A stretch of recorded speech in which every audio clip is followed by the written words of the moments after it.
I'm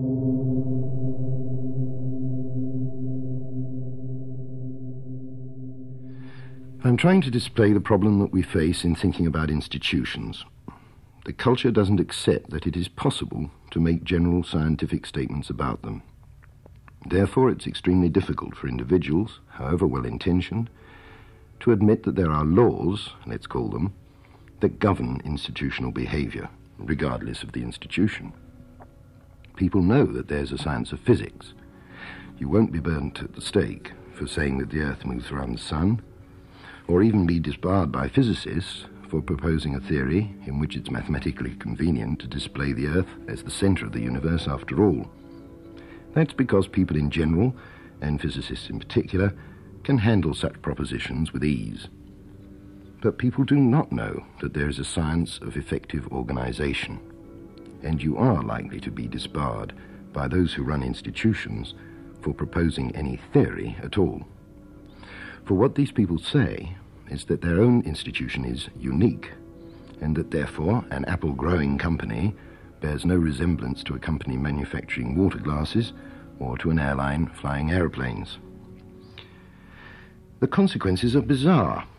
Our institutions are failing because they are disobeying laws of effective organization which their administrators don't know about, to which indeed their cultural mind is closed, because they contend that there exists, and can exist, no science competent to discover those laws. Therefore, they remain satisfied with a bunch of organizational precepts which are equivalent to the precept in physics that base metal can be transmuted into gold by incantation, and with much the same effect. Therefore, they also look at the tools which might well be used to make the institutions work properly in a completely wrong light. The main tools I have in mind are the electronic computer, telecommunications, and the techniques of cybernetics. Now, if we seriously want to think about the transmutation of elements in physics, we will recognize that we have atom crackers, that they will be required, and that they must be mobilized. We shan't use the atom crackers to crack walnuts and go on with the incantations. But in running institutions, we disregard our tools because we don't recognize what they really are. So we use computers to process data, as if data had a right to be processed, and as if processed data were necessarily digestible and nutritious to the institution, and carry on with the incantations like so many latter-day alchemists. Good afternoon, good evening, good morning, everybody. This is Peter Joseph. Welcome to Revolution Now, episode 30, October 13th, 2021. Please excuse the delay in this upload. I've been rather sick and I've had a whole bunch of things come out of nowhere that have derailed me, but here I am now.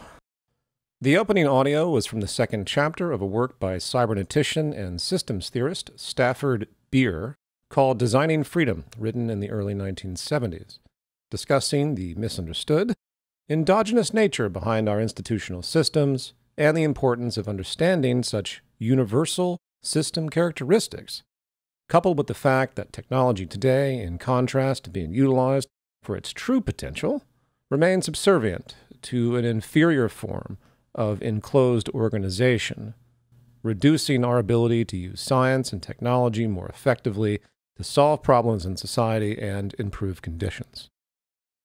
As Russell Ackoff stated, sampled a number of podcasts back, we have become really good at pursuing the wrong ends. We have become deeply proficient, generating tremendous expertise at accomplishing the wrong things. Take the oil industry once again, which today is still dominating not only financial investment, but technological initiative in the energy industry.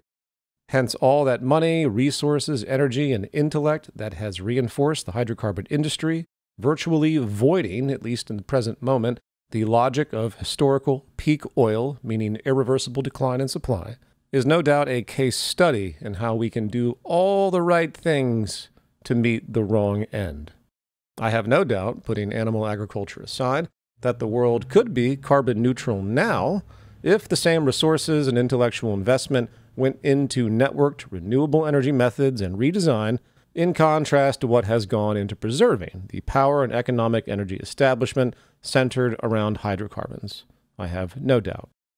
which speaks to the institutional pressures and loyalties and competitive nature of our society once again. In fact, as an aside, in our ever-innovative world, we really should look at all broad major technological advancements with great scrutiny, because with every increase in efficiency or capacity rests a double-edged sword, a negative counterpart consequential to the destructive incentives of our current social system. For example, in abstraction, I have no objection to, say, the pursuit of artificial intelligence. It could be extremely beneficial to us. It could afford us, say, a system of evaluation and design that could change everything economically. In fact, as I've argued in the context of the future economy many times in lectures and writings, AI is a necessary middle ground for objective decision-making. We see aspects of this already, mainly in proprietary systems, CAD systems, and some open-source mediums like GitHub and beyond. But imagine you're in an open-access design program shared by hundreds, if not thousands of people, all working on the same design concept. Let's say a smartphone. This is the future, mind you, a smart future, of course, so there's no such thing as a company or a corporation. Design, production, integration, distribution, and recycling are all done by economic democracy, and the question becomes, how do you contend with the complexity of seeking efficiency in design? Why is, say, Bill's smartphone design better than Stacy's? Or better yet, what if Bill's design actually would work better by application of something that Stacy included in their design? So who decides this?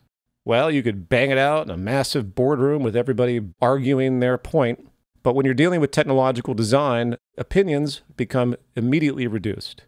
An AI algorithm is where this would be centered, logically.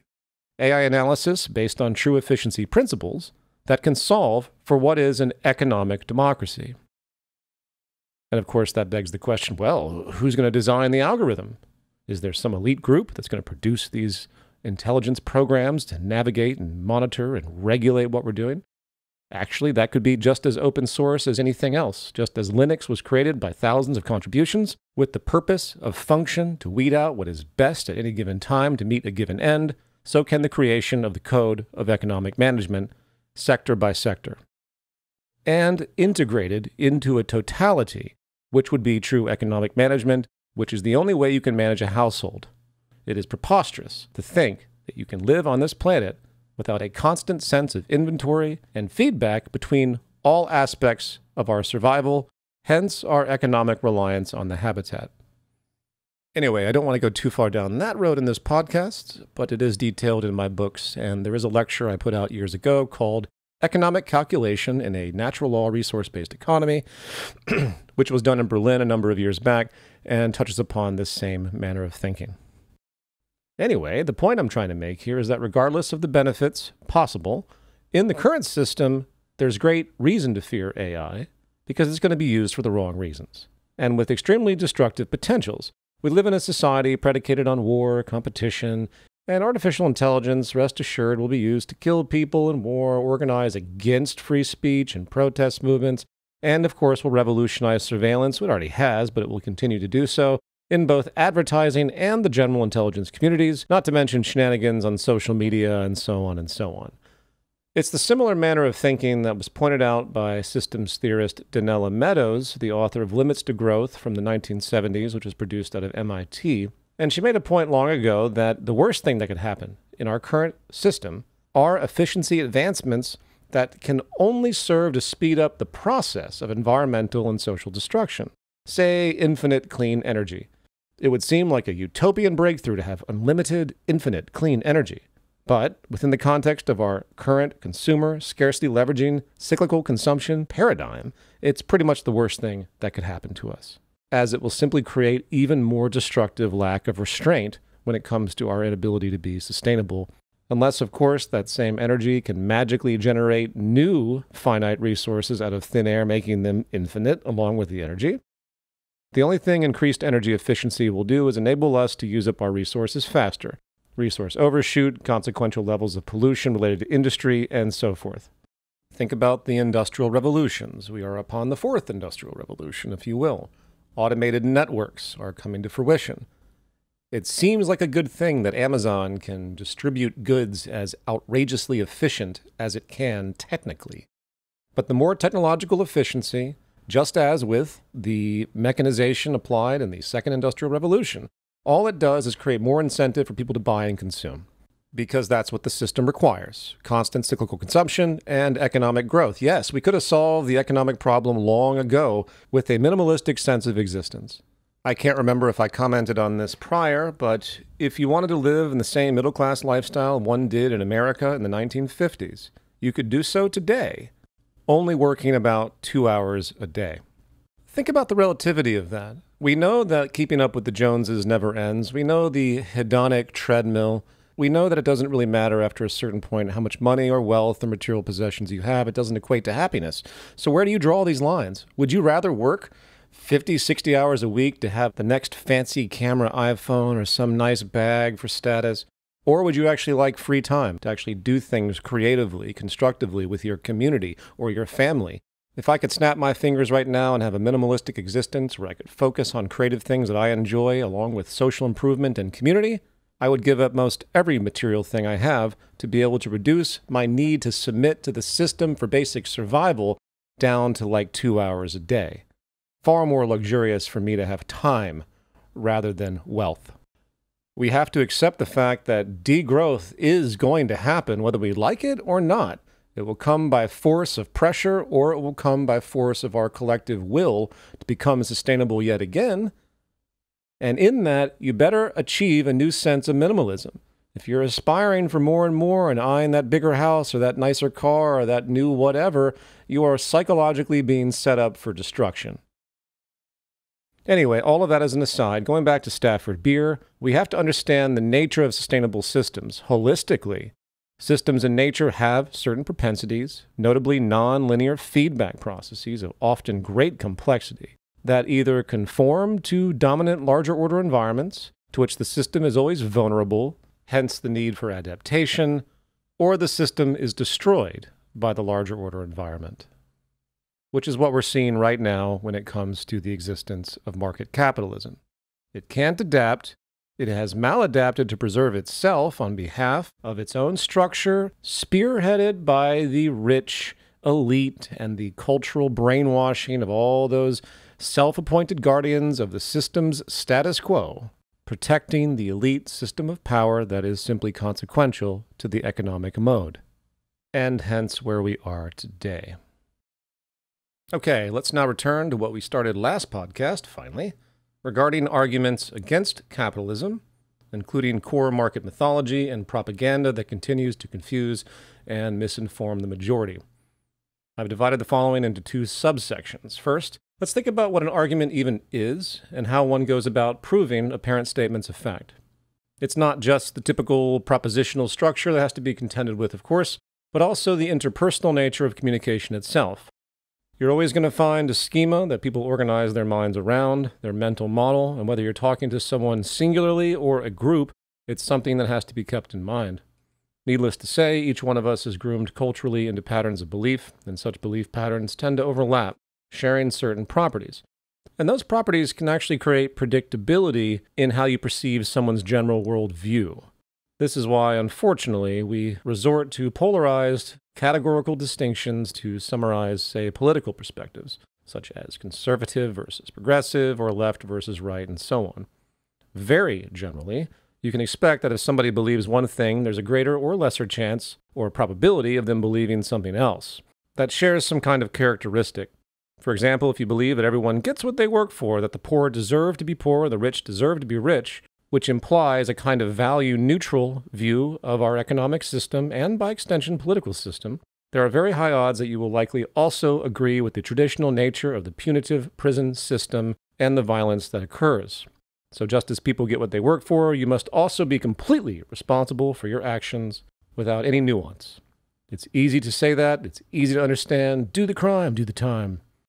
All this is to say that it's no surprise that people that have highly punitive and unsympathetic attitudes towards so-called criminals are probably conservative advocates of free market economics simultaneously.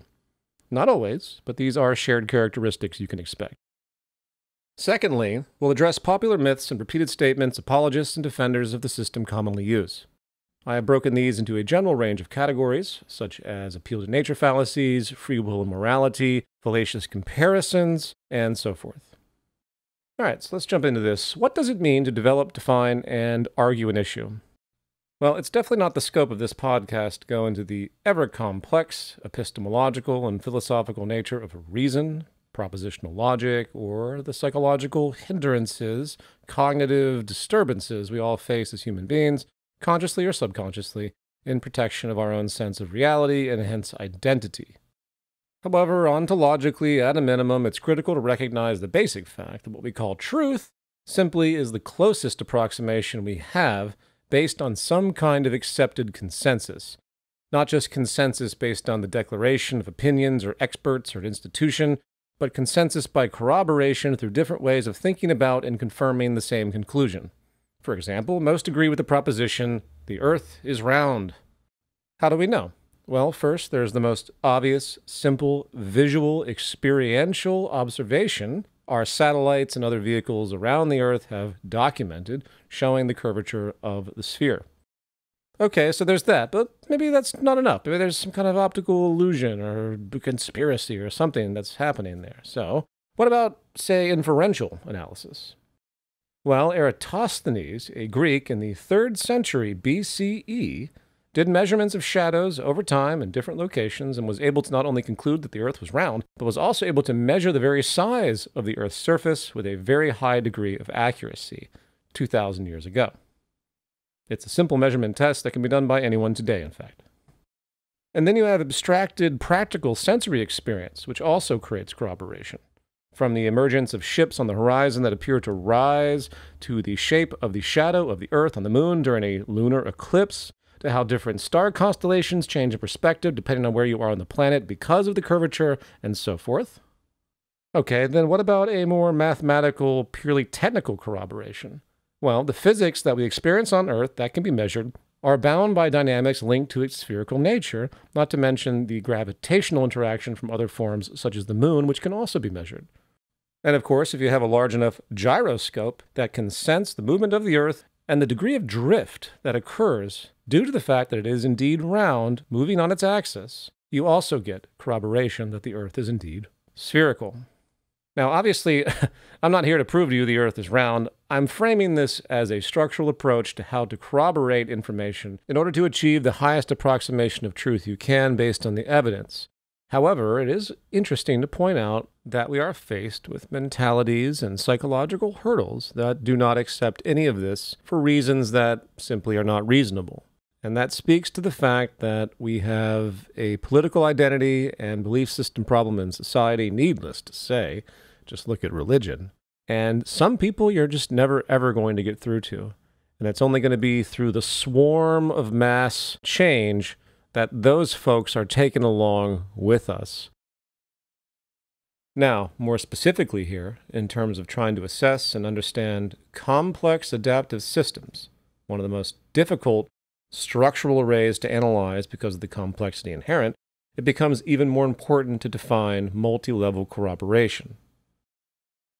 As such, the study of society requires more flexibility in analysis than simpler areas of focus due to the dynamic complexity of all the nonlinear feedback.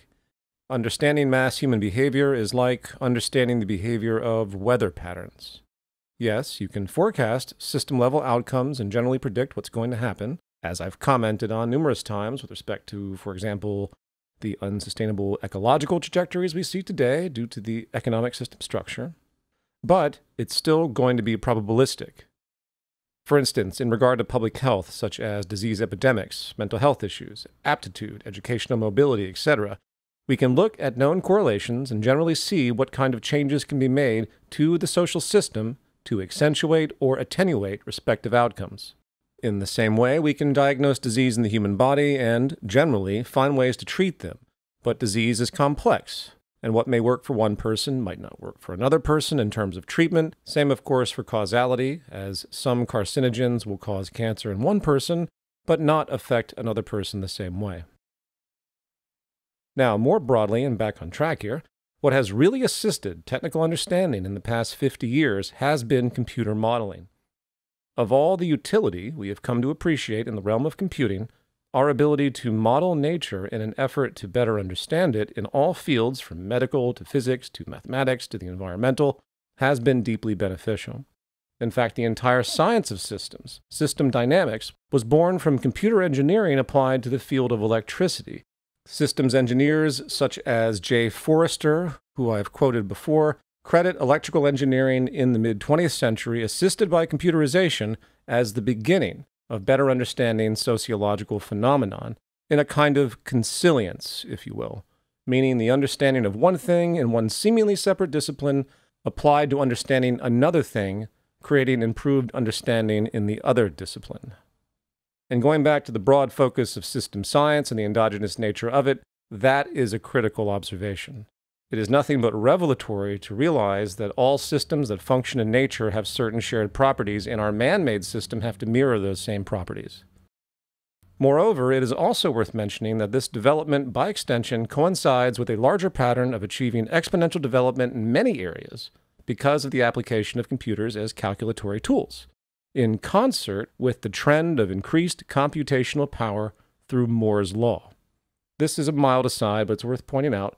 Once we reduce any field into information technology, meaning something that can be input and calculated by a computer, the potential for exponential advancement arises.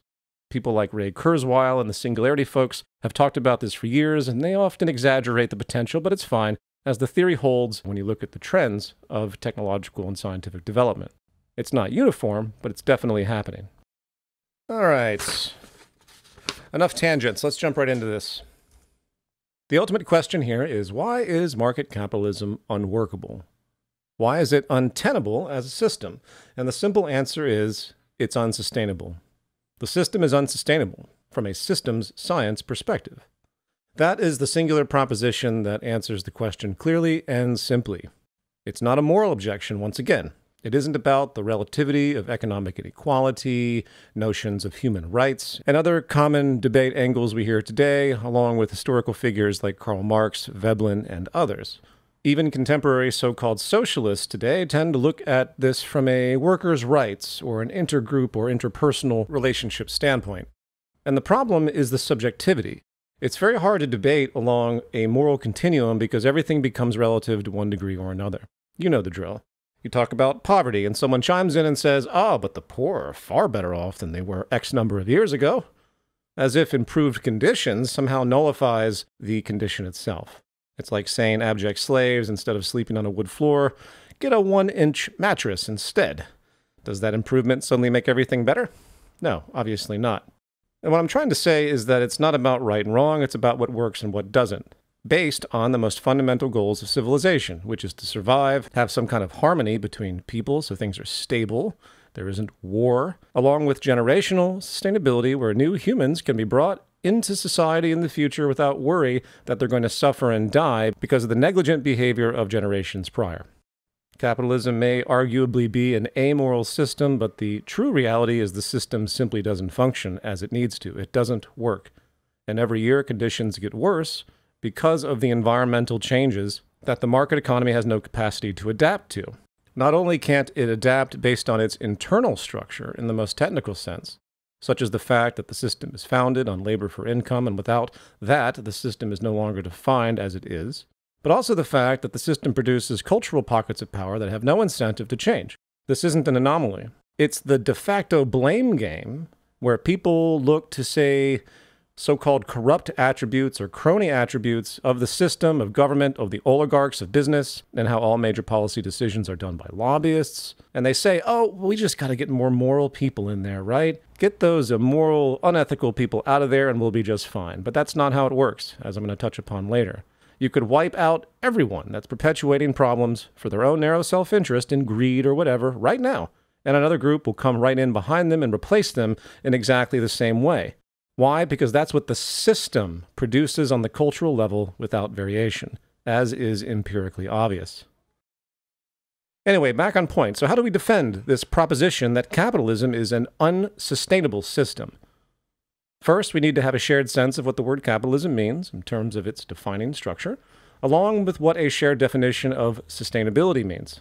As has been discussed in this podcast numerous times, and I'm sorry for a great deal of repetition in this particular episode, but the central flaws built into the structure of the system are: 1, it requires cyclical consumption; 2, it requires growth; and 3, it requires labor and resource exploitation with zero chance of homeostatic balance, particularly with the ecosystem. And from those 3 basic requirements, and there's more, but those are all that need to be mentioned, 2 categories of problems are produced. 1, vast socioeconomic inequality, which is destabilizing, and 2, environmental decline, which is no doubt destabilizing. The latter issue, in fact, environmental decline, is less vague in its ramifications than socioeconomic inequality. And in fact, you could remove the socioeconomic inequality variable and it still wouldn't matter, as obviously if we destroy the atmosphere, biodiversity, water, and land, we cannot survive as a species. We spend eons across evolutionary time evolving to work with the Earth as it exists, and we are destroying the very conditions we evolved out of. And socioeconomic inequality will be a natural outgrowth of that very development as well, everything else aside. Now, when it comes to analysis of any propositional statement of fact, I would basically argue that there are 2 forms and 1 mechanism, at least reductionistly speaking. Empirical evidence, formal evidence, and the mechanism of inference, both deductive and inductive. Empirical evidence, of course, means repeated observed phenomenon and controlled live tests in the natural world, while formal means mathematical or theoretical, where you build models, often with computers, to test dynamics, as touched upon earlier. With inference, of course, being the guesswork, if you will, involved to try to figure things out as you go along, where you combine your existing understandings of the world with new information in the hope to flesh out relevant conclusions. In other words, inference is the internal process of both formal and empirical research.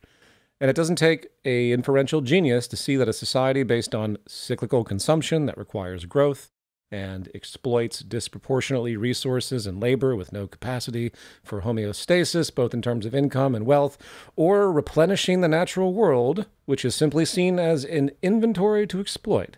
It doesn't take much creative inference to see that there are deep structural problems here, even before you move into testing through empirical or formal methods.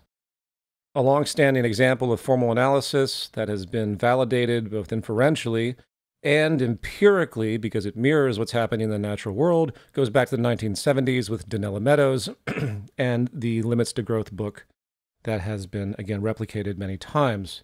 And today there's no shortage of trend analysis to show that we're off track on almost every single level. And if you think from a socioeconomic perspective, in terms of inequality, that as the ecological walls close in, people are just going to become more conscious and nicer to each other, well, empirically speaking, that's probably not what you should expect. The more stress we find ourselves as a civilization, the more we ping our lower brain, reactionary, fearful tendencies, the more cruel our society will become as the ecological decline continues. So back on point, you start with the proposition that capitalism is an unsustainable system. And if you commit yourself to that from a sustainability standpoint and don't let people derail you with all this other noise I'm going to talk about here in a moment, you might be able to get your point across. Now, all right, finally, let's jump into the mythology.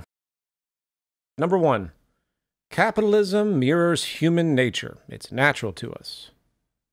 This is your basic failed intuitive response, growing up generation after generation in a scarcity-based, exploitative, dominance-rewarding, competitive economic structure.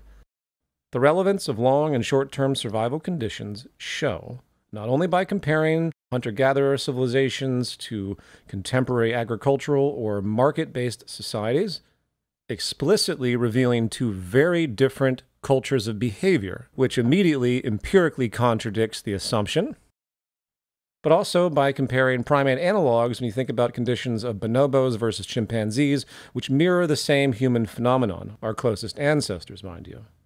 Which shows that in both cases, if you have lush and abundant conditions, you produce a more amiable, affectionate, and stable and pro-social culture.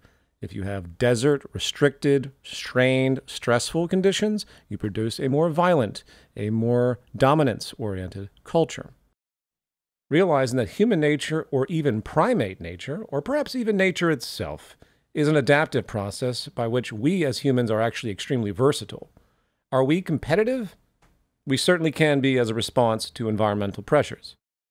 We are just as collaborative as we are competitive, and we will respond based on what the social system or the condition is rewarding or punishing. Corollary to this is the statement that humans are just greedy, and we just want more and more. We're insatiable by nature, end of story. Completely untrue if you look at different historical cultures in different environments. Even after the agricultural revolution, some indigenous cultures learned to respect the land and take care of the ecosystem intuitively. Tribes that absolutely reject consumer values and a propertied material lifestyle. Yes, it's certainly not the norm in modern society to see non-acquisitive, minimalist, non-consumerist, or non-materialist mentalities out there. The culture we have created mirrors the economic system. And as I said before, if people really were that oppressive and greedy and insatiable, what you're saying is that humans are designed to self-destruct. And there's nothing that evolution has ever produced that does that. We have become denatured by our economic system, and it's pushing us off of a cliff. Our culture has distorted itself by being constantly reinforced to perpetuate a truly damaging economic system. It's just that simple. It's not human nature for people to be greedy. It's human nature for people to adapt to what works, being vulnerable to the social psychology that best rewards them. And if you have a value system of status, and you put people on a pedestal for having more than others, which is exactly what we do in society, not to mention the reward of power, naturally you're going to have a statistical distribution of people that are far more aberrated in this way than others. But at the same time, the tendency is still dominant throughout the whole of culture.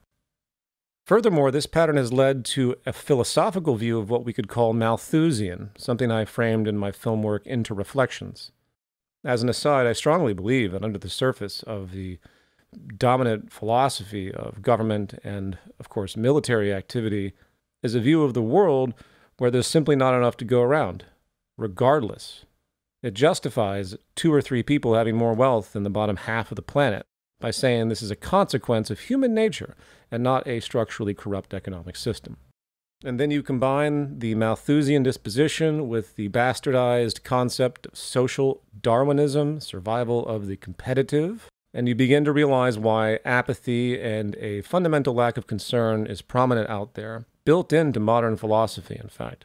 All Enlightenment philosophers tended to resolve down to a fundamentally brutish perspective of the human condition because of their generational experience. Yet another inferential, intuitive failure where you perceive something superficially. And to extend one more part of this concept also seeks to reinforce social stratification and hierarchy, saying that is also human nature. Unlike folks such as Jordan B. Peterson, who attribute human hierarchy to evolutionary psychology rooted in deeply stretched ideas like serotonin in lobsters and other absurd things that aren't worth describing, but does fit a pro-establishment narrative to keep things the same, which is precisely what these kinds of defenses are. There is no question that the structure of society divides people into economic classes. By force of system dynamics in and of itself, it doesn't matter what the psychological gravitations may or may not be, or your brain chemistry, or whatever.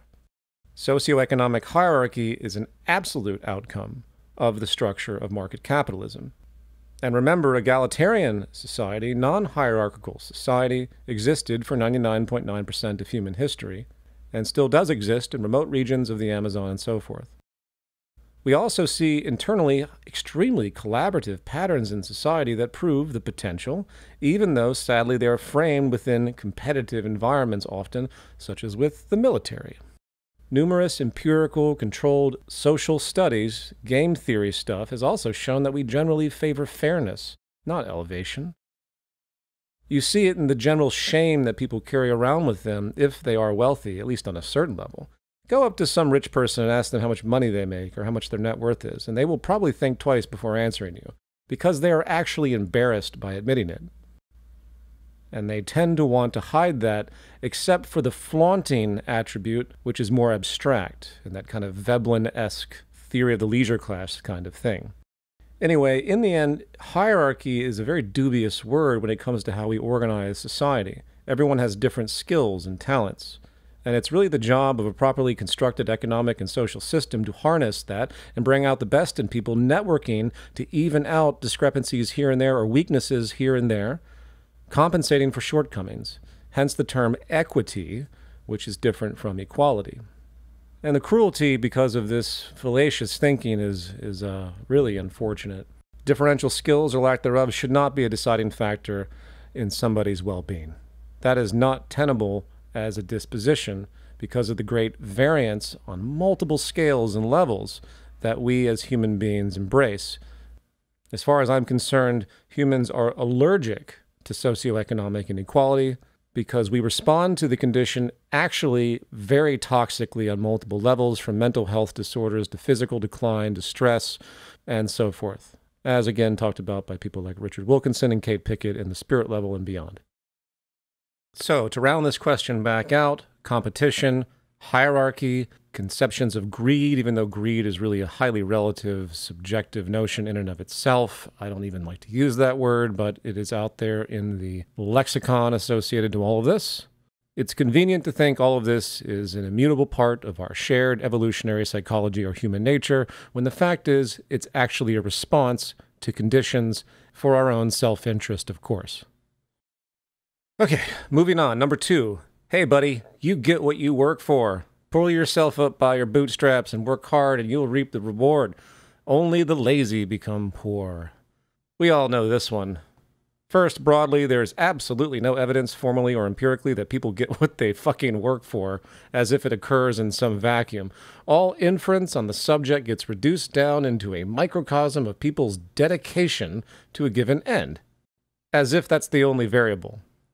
Obviously, if you put 2 people in a room and they are working on something and somebody is not as much interested in the idea or doesn't have the same skill set, they don't do as good of a job as the other person who is very interested and motivated and has proper skills, focusing intently, and they produce something superior on that side. Oh, the basic logic must be that they shouldn't get the fruits of anything equally because that person was dedicated more so and had more talent, and that person on the other side did not.